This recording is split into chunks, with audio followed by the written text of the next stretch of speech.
Hello, MD Rinku Bengali ক্লাসে আপনাদের সকলকে স্বাগত জানাই। আজকে এসএসসি সিলেবাসের ব্যাপারে কিছু কথা বলবো, অর্থাৎ এসএসসি সিলেবাস শেষ করার একটা শর্টকাট টেকনিক।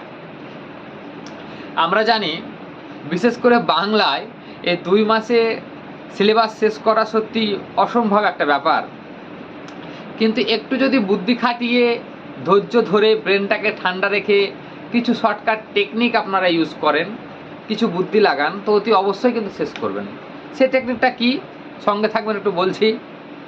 দেখুন, আমরা জানি যে পশ্চিমবাংলা সরকারের যেসব পাঠ্য বই 9-10-এর মধ্যশিক্ষা পরিষদের যে পাঠ্য বই, এই পাঠ্য বই এবং প্রফেসর শঙ্কুর ডায়েরি কোনি, এইসব সাবজেক্ট থেকে কিন্তু কোশ্চেন আসবে।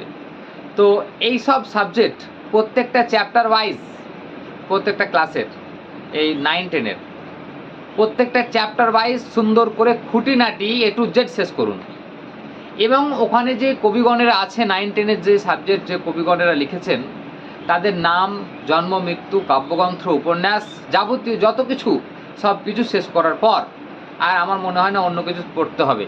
শুধু সেগুলোকে ক্লিয়ার করলেই আমার মনে হয় 90% ওখান থেকে কমন আসবে। আচ্ছা, যদি আসে তো তারপরে আমরা চলে যাব সাহিত্যের ইতিহাস। তো সাহিত্যের ইতিহাস আমাদের প্রথমেই সিলেবাসে আছে চর্যাপদ। তো চর্যাপদটা কি, প্রথম একদিন বসুন চর্যাপদ নিয়ে, একদম শেষ করে উঠুন। চর্যাপদ যেদিন পড়বেন সেদিন অন্য কিছু পড়ার দরকার নেই, শুধু সেদিন মাত্র চর্যাপদই পড়বেন। চর্যাপদ যতক্ষণ পর্যন্ত শেষ না হবে খুঁটিনাটি, ততক্ষণ পর্যন্ত পড়ুন। শেষ করার পর দ্বিতীয় দিন পড়বেন শ্রীকৃষ্ণ কীর্তন। তো শ্রীকৃষ্ণ কীর্তন জানি গল্পটা খুব সুন্দর, হ্যাঁ। তো তারপরে শ্রীকৃষ্ণ কীর্তনটা পুরোপুরি ক্লিয়ার করুন, তারপর অন্য সাবজেক্টে যাবেন। তো এইভাবে ধাপে ধাপে চ্যাপ্টার ওয়াইজ পুরো ক্লিয়ার করুন, দেখবেন 1.5 মাস 1 মাসের মধ্যে আপনার পুরো চ্যাপ্টারটা কিন্তু ক্লিয়ার হয়ে যাবে। হয়ে গেল।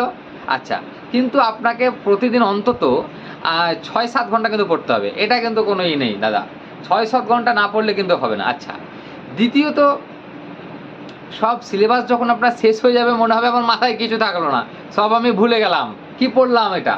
কিন্তু না, আপনি যখন অপশানগুলো দেখবেন আপনার ঠিক সব কিছু মনে চলে আসবে।